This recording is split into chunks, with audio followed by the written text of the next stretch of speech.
அடியார்களே விரைந்தவங்க சொல்றாரு, விண்டு மனத்தவர் போவீங்கள் மெய்யடியார்கள் விரைந்து வம்பின். அப்ப அது என்ன விண்டு மோசிய நம் பேர் புகழ் அது இதுக்கெல்லாம் நம்ம சைவம் பேசினா சாமி ஏற்றுக்க மாட்டோம். மெய்யடியார்கள் மெய்னா உடல் மனம் மொழி மெய்களால் புகழை எதிர்பார்க்காம பெயரை எதிர்பார்க்காம அன்பினால் பணி செய்து கொண்டு அகத்தில் வீட்டிற்கும் என் அவதியப்பார் வள்ளல் வருவோம். ஆக என்ன செய்வோம், நம்ம கூட இன்னைக்கு இங்கே வந்ததுக்கு பூண்டிநாதர் நான் எவ்வளோ குழந்தை சொன்னேன், நீங்கள் 10 மணிக்கு வந்தாலும் வெயிட் பண்ணால் உங்களை அவ்வளோ நேரம் காத்துக்க மாட்டேன்.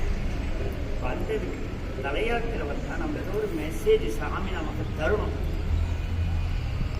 இப்போதானே நம்ம இப்போ வீட்டுக்கு வந்தால் எனக்கு ஒரு சின்ன கிஃப்டாக தருவீங்களா இல்லையா? அப்போ அவர் எதை தரணும்? அந்த அருள் எதை சார்ந்தது? அறிவை சார்ந்தது. நம்ம கிட்ட இருக்கிற குறைகள் நீங்கள் எத்தனை இந்த திருநாவுக்கரசு தேவாரத்துக்கு எவ்வளவோ விளக்கம் படிச்சிருப்பீங்க. இதுக்கு இப்படி ஒரு விளக்கம் எங்க அதுக்கு படிச்சிருக்கீங்களா? இல்லைதானே? அப்ப ஊண்டி ஞாபகம் வச்சுக்கிறதுக்காக ஊண்டிநாதர் உங்களுக்கு இதை சொல்றாரு.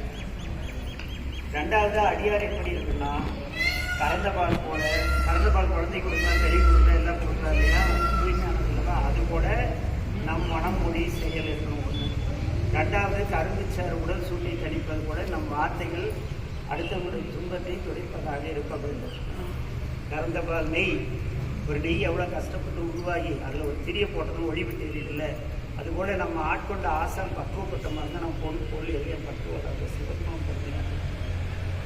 சாதாரண திரி கொண்டு தெரியுது விளக்கில் போட்டால் எரிதால் அந்த நெய் பாலா பிறந்து அதை சூடு பண்ணி அதை ஆற வச்சு ஒரு ஊற்றி அதோட ஊற்றி தொலைச்சாங்கன்னா கடைஞ்சி வெண்ணையாக்கி அதை வேற சூடு பண்ணி அதை அதுக்கு மேலே குழம்பு பண்ணவே முடியாது. பண்ணிய பிறகு அது வேற மண், சாதாரண மண் தொட்டி இதில் ஊற்றி ஒரு சும்மா ஏதோ ஒரு துணியை ஏதோ ஒரு நூலையோ திரியை போட்டு பற்ற வச்சா என்ன அது ஒளி வருதா? அதுபோல் ஆசான் அந்த வாழ்வியலை உணர்ந்த ஆசானாக நாம் சிவமாம் தன்மை பெறுவோம் சொல்லி இங்கே வந்ததுக்கு உங்களுக்கெல்லாம் வேத கருணையினால அப்படி ஒரு பக்குவ நிலை வாய்க்க முருகநாதத்தை சொல்லி திருட்டு போயிருக்காங்க. இதன் சின்னிடம் தெரியுமா, அவரு பாட்டுக்கு சிவனின் அவினாசிக்கு வேண்டி யானை குதிரை மேலே போட்டு பொருளாக போட்டுக்கிட்டு போயிட்டு இருக்காரு. விநாயகர்கிட்டே அவன் அப்படியே போறான். விநாயகர் அங்கே இருக்கார், வழிகாட்டிட்டு அதுக்கு பக்கம் திருமணம் தான் திருகலம் பிடிக்கிட்டு போயிட்டார். ஆமாம்மா அங்கே தொட்டியில் ஒழிச்சு வச்சுட்டாரு. அப்புறம் அவர் அறிந்தார், ஏன்னா இறைவனை வழிபாடுவன் எவன் எதை கொடுத்தாலும் வாங்கக்கூடாது, எதை கேட்டாலும் எல்லாம் சிறுவன் பொன்பொருளாக கொடுத்தாரு. இவரை விட்டு போட்டு இவர் போய் சேரமானிட்ட வாங்கிட்டு வந்தால் ஃப்ரெண்டு விடுவாராது கவர்ல. ஆக இந்த கல்வனை